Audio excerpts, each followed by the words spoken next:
Thank you for allowing me to present here. My name is Mark Steins. I'm a PhD student who embarked on a double degree PhD together with Maastricht University and QUT. I'm working together with Frank Mutman and also Professor Dr. Rebecca Russell-Bennett. Furthermore, from the Maastricht side, I work together with Professor Dr. Gabi Odekerke-Schröder and Professor Dr. Dominic Ma, two supervisors who also collaborate with Chelsea Phillips, who presented, I guess, earlier today.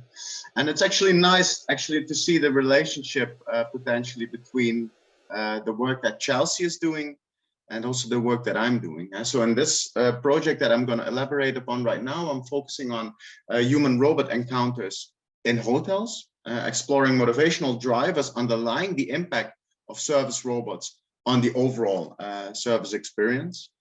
And I think that for those who were present earlier today, and I can obviously not estimate who has been physically present on campus and who was not, but I think that Chelsea had a main focus in on focusing actually the relationship of employees towards working with such service robots. And so I think I already introduce the supervision team.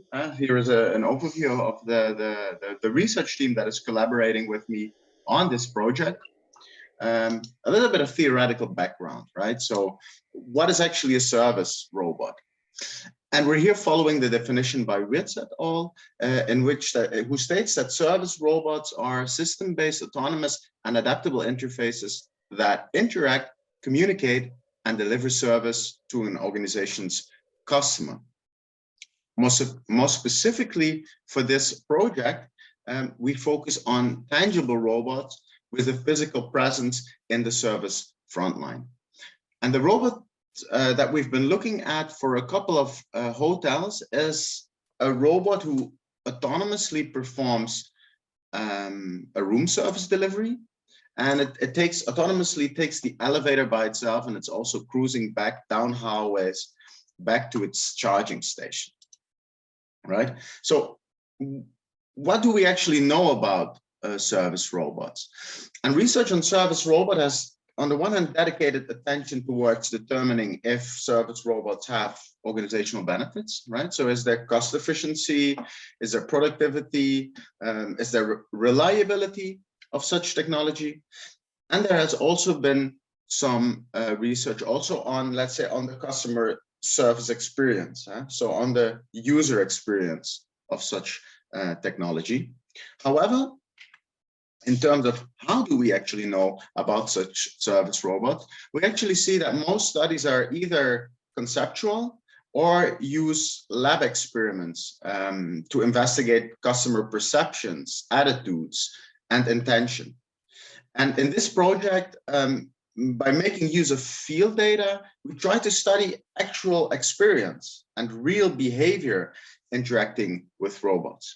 And I think that we need to zoom in on actual behavior and real experiences to analyze conditions and situations in which guests either have positive or maybe negative experiences with service robots. When is it positive and when not? So our goal is actually to shed light on these conditions.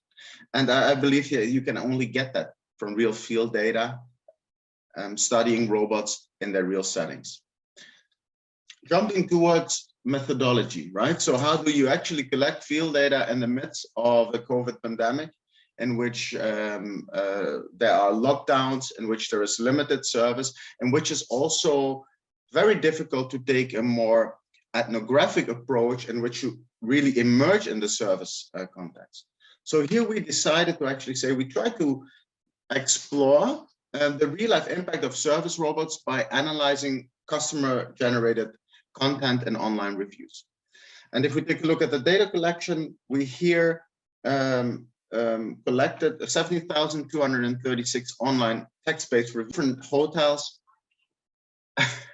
for 8 different hotels employing a room service robot from 5 leading online customer review websites, of which TripAdvisor, Yelp, and Google are just 3 out of those 5.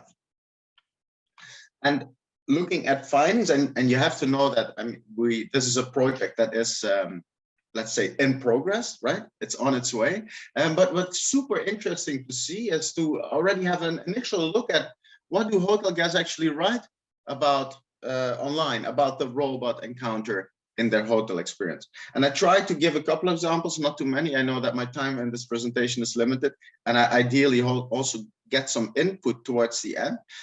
I give a few examples.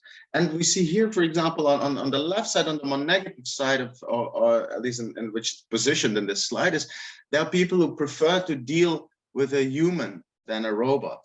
On the positive side, there are people who describe the robots as being very friendly and professional. And then more negative again, there is someone who has an issue with the robot who showed up at their door. Positive again, we really love watching it. So there seems to be kind of an entertainment, watching the robot taking the elevator by itself, delivering items to guests. We know that it is a robot, but you can't help but build some affection and appreciation for Wally, the name of the robot, clearly. If we then try to look at themes that we recognize within these online reviews, and I think I can imagine that this overview is kind of a bit of an information overload. But what I think is interesting is that service robots or service robot performance is often compared with the human employee. But what I would like to highlight right now is there seems to be also new types of value that were not gained from the experience before the robot was introduced in the service frontline, right? And here you see this theme of being a marketing tool, referring to, for example, upsells. There are people who describe their experience as in we've ordered toothpaste multiple times just to have the robot rock up at our door, right? And in addition to upsells, you also see that lots of people refer to this robot is really going to end up in my Instagram story feed. So people take either selfies with it or they videotape the delivery of the robot. So it generates certain types of value not present before. Maybe also relevant in let's say in the current pandemic, in the current situation that we're in. It's also mentioned multiple times in relation to the theme of COVID, in which they perceive the robot as being an aid in social distancing. Next to kind of a more qualitative analysis that I just elaborated upon, we also took a more quantitative approach by analyzing text-based futures of the reviews, right? So we used the Loop software, so dictionary-based software of the reviews. And a preliminary finding is what we see very interesting is that reviewers who mention the service robot evaluate their overall service experience significantly more positively. And intriguingly, when the robot is called by its name, and so as soon as the reviewer calls the robot by their name, rather than a more impersonal way of referring to it or to the robot, this positive relationship is even stronger. And that puts forward the question, do service robots actually positively impact service experiences, especially for those reviewers who personify the robot, or the reviewers who evaluate their experience more positively are more likely to mention and personify service robots, right? So the relationship that we find as a correlation, so it's not causal, but it leads to this question for further investigation. Moving forward, and we're getting towards the end of this short presentation, what are next steps that we're planning on? And so the next steps should lead up to developing a conceptual framework that is actually grounded in the results of a field study. So grounded in the analysis of reviews to actually explain motivational differences. So when is it positive? When is it negative? When do we engage, interact, and so on? But also potentially customer differences in human-robot encounters, as well as certain conditions under which such interactions lead to either positive or negative service outcomes. And we're planning on doing that by further review-based analysis of the available field data. And so as I mentioned, today I talked about and I presented preliminary findings, but we still have to further analyze the data set, and also additional studies, in which a first step in conducting field research in real settings was investing in our own service robot ourselves. So lots of experimenting ahead. Thank you for your time, and very much looking forward to either questions or any other type of input. Thanks a lot.